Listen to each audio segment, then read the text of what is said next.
bungso sa pusong basila. Ang mas basayo, sa ito mga demonyo, ng Nararamdaman mo? Masakit nga po yung likod ko. Kailan pa po yan? Matagal na po. Buwan na? Taon na po yun. Taon na. Pero So, nung ano po, Martes ng madaling araw. Lunes po ng madaling araw, parang Martes na po. Alas 3 po ng madaling araw, parang sinumpong po ako. opo. So, ganito yan. Galing ka na sa mabuting doktor, check up. Oo po. O ano po naging findings, ma'am? Eh, paulit-ulit na nga po, nagamot na po ako ng 3 months. Sabi ko sa pakiramdam ko, bakit nagamot na ako ng 3 months? Wala pa rin ano, Hindi epekto. naman ako bumalik. Okay. Tapos inadusan na naman po ako mag-ultrasound, mag-blood chem. Ganun na naman po. Sabi ko, ganun, bakit ano naman nangyayari sa akin? At 3 times a day po yung gamot ko eh. Opo. Hindi. Sa mga mabutihing manggagamot na tawas. Hindi pa po ako nagpunta. Hindi pa. Kahapon Ito. po ako nagpunta. Sa ano naman po. Huwag mo na sabihin yung pangalan. Yung lugar na lang. Sa Balaybay. Balaybay. Parang nahihirapan naman po ako sa gamot na binigay niya. Okay. Hindi ko po ginawa. Oo. Parang hindi ko alam. O sige, ganito ma'am, paprangkayin na kita ha. Paprangkayin kita ma'am. Ang magpapagaling sa atin lahat ay ang ating Panginoong Hesus at ating Ama. Ngayon ang layunin ko, tutulungan kita, aalisin ko yung nilagay sa iyo at mayroon tayong mga proseso na dapat natin sundin mamaya pagkatapos ng gamutan. Ang nakita ko sa iyo dalawa, no? Inggit at galit. Pero mas lamang po yung inggit. Kumbaga ganito siya, oh. Ito yung galit, ito yung inggit.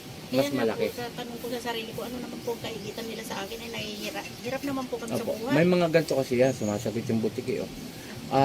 May mga ganito po yan. Dito sa mundo natin, ang ano kasi, may mga tao na kahit wala namang makita sa'yo kagandahang buhay, iba.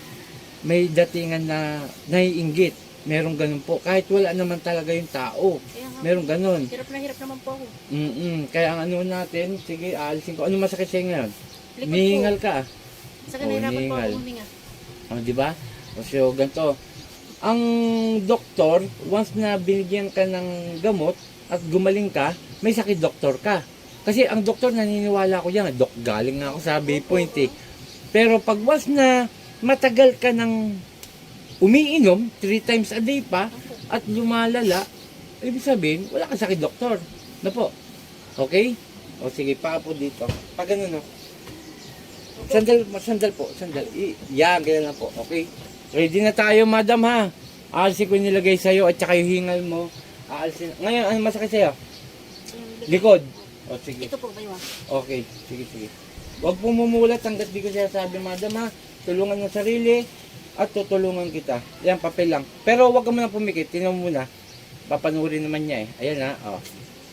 Ayan. Okay, binilot ko lang po, no? O, pakitiris nga kung malambot matigas. Pakidiin. Malambot. Okay, pigit. Huliin natin yan. Satur, Arepo, Tenet, Opera, Rotas. Puh! Aray! O, pwede makausap. Aray ko! Aalisin mo na pala nilagay mo rito. Sagot lang. Aalisin mo na. Ha? Sumagot ka na maayos. Aalisin mo na, ha? Nagkakaintindihan. Ha? Rexum! Puh! Aalisin mo na. Aalisin mo pala, ah. O, gamitin ng dalawa. Anong hindi? Aalisin mo na. O, dalawang kamay mula sa ulo. Pag ganun mula sa ulo. I-ano mo na sa kanya pag ganun. Mustra. Yan, ganyan. Pababa. Yan, ganyan. Pababa. Sige pa. Huwag kayong kulam ng kulam, ha. Nagkakaintindihan. Sagot na. Oo. Ba't ba kinulam mo to? Gagaling ka? Gagaling? O, dalawang kamay. Pag ganun. Sige, pag ganun. Bilisan! Pati yung likod. Sige. Ito po mga panalig taon na pong may karamdam. Sige pa! Inuutusan kita eh. Hindi ako ang susunod sa'yo, ha? Ha? Aray ko na! O, alisin mo nilagay mo rito. Alisin mo na. Oo. Kababae mong tao eh. Sige pa. Ito, babae ang sumanib. Sige pa, baklas. Oo. Mamaya, tanong natin kung ano. Kaibigan, kapitbahay. Sagot. Kaibigan o kapitbahay? Kapitbahay. Kapitbahay? Oo. Sige baklas. Sige tatanungin kita. Tanggalin mo dalawang kan may sabi eh. Sige pa. O sige pa. Gagaling na to. Kilala mo ko hindi? Ha? Oo, hindi. Hindi. O magpapakilala ko ha. Ako si Apo Chalim, taga Sambales. Ayokong inaano niyo yung mga taga Kawag ha. Ha? Gagaling na to. Tama ba? Inggit? Inggit. Sige baklas, baklas. Gamitin mo ang kamay mo. Sige pa. Sige. Ito po mga kapanalig. Inuutosan kita. Ah. Pahihirapan kita. Tanggalin mo yan. Tanggalin mo ha. Gagaling ngayon ha. Ayan po. Matagal na pong tinulam. 1 taon na po. At yung nga po. Galing na rin siya sa mabuting doktor. Hindi po gumaling. At yun lamang po ang nakita ko. 2 babae. At laman lupa. Okay. Sige baklas, baklas. Sige. May halong barang pa oh. Sige, tanggalin mo lahat yan. Sige pa.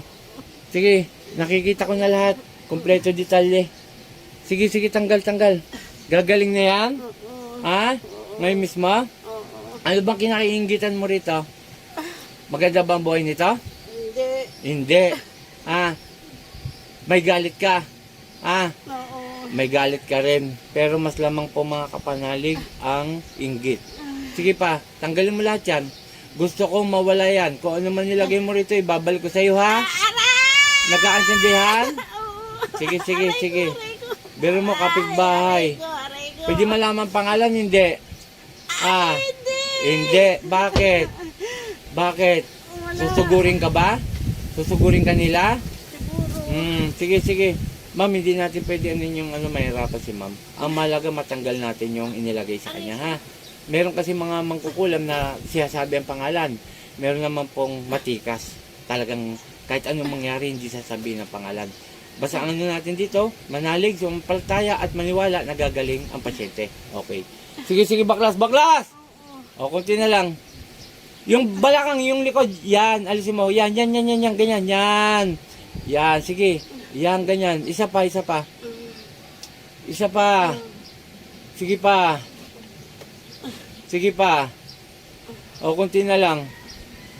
Ito po mga kapanalig ha. 1 taon na pong pinapahirapan ang babaeng ito. Galing na po siya sa doktor. Ngunit, binigyan naman po siya ng reseta para bumili ng gamot. 3 times a day ang inom niya. Wala pa rin po nangyayari. Ngayon po nagtungo na po siya kay Apo Chalin upang siya ay gamutin. At yung nga po mga kapanalig ha, hindi ako ang magpapagaling sa mga pasyente, kundi ang ating amang dakila at ang ating Panginoong Hesus. Okay, wala na? Wala na. O, pasensyahan tayo ha. Ibabalik ko nilagay mo rito ha.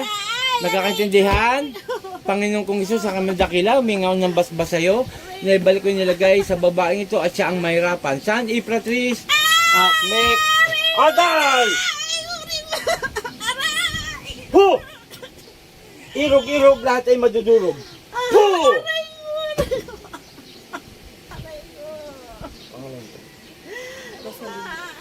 Pangalan ni Jesus, Rosalyn? Rosary. Rosary. Rose po, bilang sa Rose. Gising. Okay. Pakibulong ang pangalan. Upo po maayos. Rose po, Rosary. Pakibulong ang pangalan. Okay.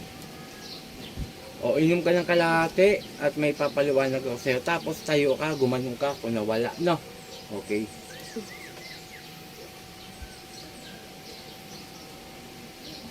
Okay, tayo po. Tapos iganyan mo ang katawan mo, pati yung balakang mo. Sige. O, nawala. O, di ba ang bilis? Nung hindi pa kita nagagamot, masakit talaga. Ngayon, nawala. Medyo na po. Oo. Sige po, lakad kang ganon. Lakad kang ganon lang, tapos akit ka rito. Sige po, sige. Ayan po isang babae. Ang bago siya magpagamot sa atin, talagang masakit daw. O ngayon, ang laki pong pinagbago. O, pinagpawisan ka, madam. Okay na. Ginawa? Nakaginawa, madam. Nakabidyo po tayo para po alam po ng mga nanonood na totoo. Amen. Ma'am, kapitbahay mo lang bumira. Ang sakit. Ganun po talaga kasi may karga ka. Ginawa, ma'am. Oh, ayan po. Isang patunay na naman po ang ginamot natin na po siya ay gumaling at guminawa. Pero kanina po, hirap po siya talaga lalo na sa kanyang balakang at sa likuran. Okay, maraming salamat sa mga sumusuporta. Kay Apo Ken, Apo Marwin, sa mga umiidolo sa akin, pakishare ang ating video.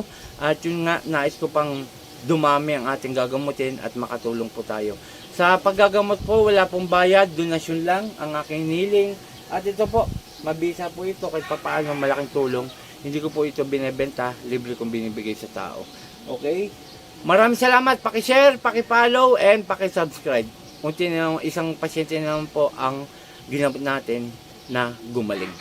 Okay, in Jesus' name, in Jesus' name, in Jesus' name. Amen.